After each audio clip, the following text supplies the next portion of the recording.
Okay, on this episode of Oli Paints, let's get technical about color matching, specifically with metallics. Roll the intro.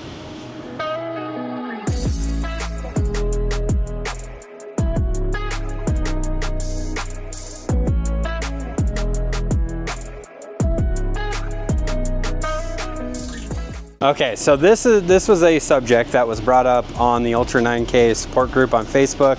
Guy, I guess he was new to this Ultra 9K, but he was getting frustrated with control coats, colors not matching, things like that. This is Toyota 1J9 Celestial Silver. I'm going to show you the spray out card that I have, then we'll make a couple other ones, and we're going to get real technical and real nitty gritty with how to adjust color without adjusting color. Let me show you. Okay, so in Sherwin-Williams, at least, other lines too, but we have field variants, right? So these are ones that are made in the field by paint reps. And this is what I write on my card. So that's obviously the formula number up there, what the actual code is, what I used it on, and so on and so forth. I write myself notes on all of these cards. But this card, when you hold it up here, we're doing a bumper job. This will work great, but I'm going to show you how to change this color without actually changing this color. We're going to do it all with a spray gun, run through different pressures, and I'll show you how it affects all of this. Okay, so we are in the spray booth. I have this 1J9 loaded up. I've got two cards because I'm going to show you a couple of different things. Keep in mind, you guys, I am in no way, shape, or form an expert on all of this. I've simply learned through trial and error, all right? What I'm going to do with this first card, I'm going to do this all wet on wet, including my drop coat. This is just going to give me that option. I will write it on the back and we'll save this.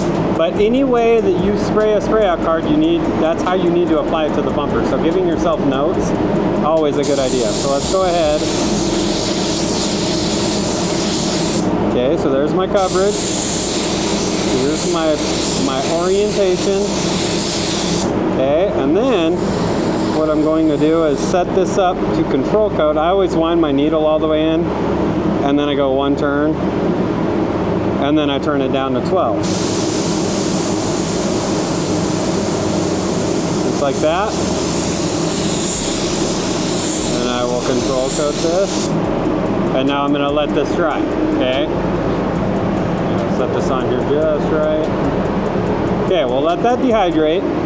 Now this next card, I'm going to do my wet on wet coverage coat, and then I will do my control coat while it's dry, but we're going to adjust the pressures, and I'll show you some differences here. So here's my coverage coat, right? Coverage, orientation, and I'm going to let this dry. So once this dehydrates, we're going to use some masking paper and we're going to do different pressures. So I'll cover the bottom here. This will be no control, and then I'll control coat at full pressure, and then we'll drop the pressure and we'll see how that changes the color. All right, so these have dehydrated. This is that one where we did everything wet on wet. So coverage coats and control coat all wet on wet, and it's nice and smooth. This is just the one wet coverage coat. I backed up, did an orientation coat, and now we're ready to drop coat it. And like I said, we're going to block off this bottom area. This will be no control coat at all, okay? What we're going to do here is I'm going to drop coat this at my normal pressure, so 20 psi, which a drop coat is essentially just misted off the panel, right? So we're going to see. I'm also going to wind this in because I want to limit how much actually comes out here. But we're going to do this. Okay, so we'll dry that, and we're going to move this tape up, and we'll do my traditional drop coat, and we'll just take a look at what the differences are, because it should slightly adjust this color just by doing that. Alright, so I'll stick this back to the wall, undo my tape. Okay. You're not going to see it yet, I promise it's going to change.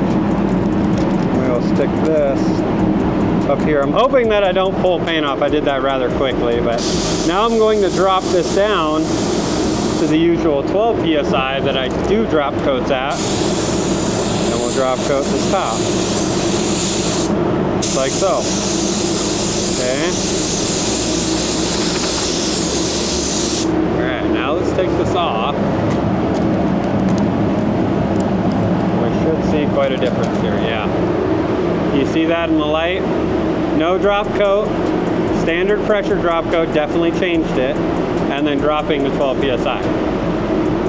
I'm gonna get some clear coat on this card and we'll take it to the vehicle and we'll have a look.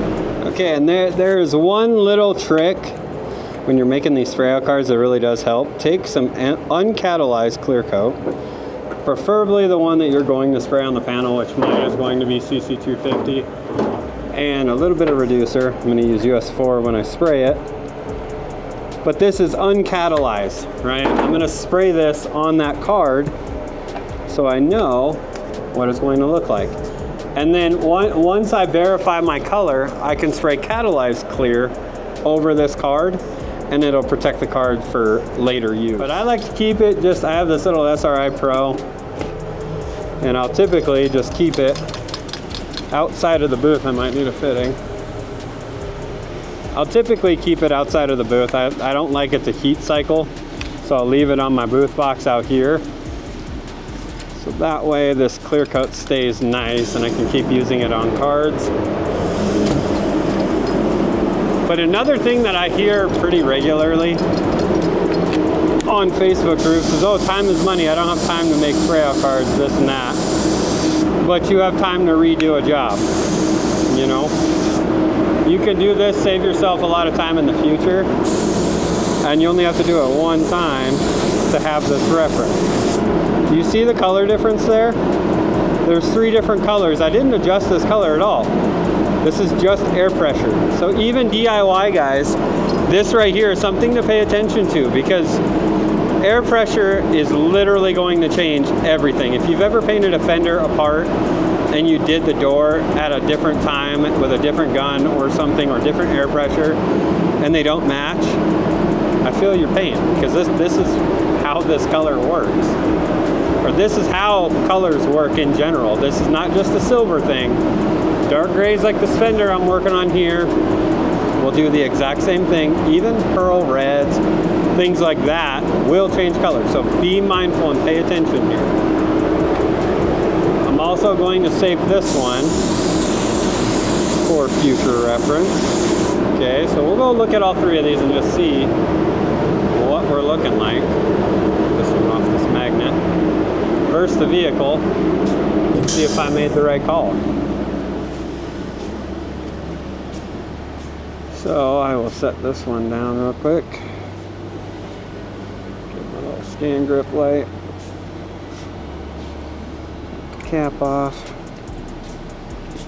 Okay, so yeah, so I'm looking at this now. See how much darker that side tone is? Remember, this top spray out, or top color, was at 12 psi, doing it the way I always do it, right? And then the middle is at standard pressure, so 20 psi, bottom is not controlled. Do you see the difference? Can you see that? I hope that shows up.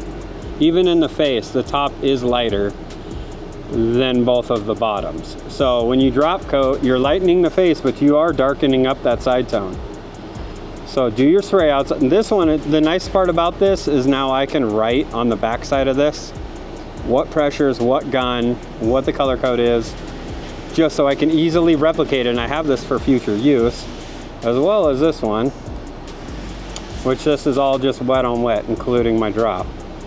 Honestly, that looks fair. Like, that looks all right. It's a little bit light in my side tone, but that's still... All right, what's the point of this video? I really just wanted to show how your air pressure and gun setup will change your color without even needing to tint it, right? So if you're spraying a silver and you need, obviously, to change the color just a little bit, play with your air pressures on your spray out cards.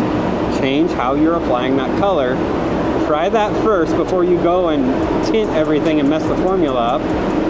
start there, and then if you still need to adjust your tints, I mean, obviously you can tint them from there, but yeah, I just wanted to make this. I know the guy that I seen the post from was extremely frustrated with how light it was making his colors. Well, here's the thing, man. It's like, just adjust your air pressure, because obviously at standard pressure, that face is darker, right? Everything's oriented nice, but it's definitely a darker face, lighter side. This is lighter face, darker side. And then this is just, I mean, all wet on wet on wet. So make your cards. The beautiful thing here is now I have basically 3 variations of 1J9 that I can go to based on the same code. This is just the Field A variant that I showed you guys. But yeah, I hope on video that's catching how distinctively different that is. But play with your air pressure, play with different gun setups. Make sure you write what guns you're using, because spray guns and nozzle sizes will affect this slightly as well. So save these for later. Honestly, if you don't have a spray out library, why are you even in this field? This is one of the most important things that you can do, is have a well-stocked spray out library with all of your cards with notes. It just makes a car coming in here, it makes it so much faster. I can just grab my cards. Yep, I like that. Look at the back, copy exactly what I did. Okay, and I really hope you guys enjoyed today's video. I hope that made sense. I know it's kind of a lot to wrap your brain around, because yeah, just air pressure changing things that much. I mean, it goes a long way, even for DIY and using solvent. Solvent guys that have been in this a long time, I'm preaching to the choir with you guys, because I know most of you understand that. But again, I'm trying to show new people how all of this stuff works, help you to sort out some of those frustrations, because believe me, I've went through all of them, still continue to have frustrations daily. It's just a part of the job. So anyway, if you guys enjoyed this video, hit that like, maybe share it with your friends, consider hitting that subscribe button. Links and products and things that you guys see here on the channel on the regular can be found down in the description of this video. And yeah, until next time, I'll catch y'all later.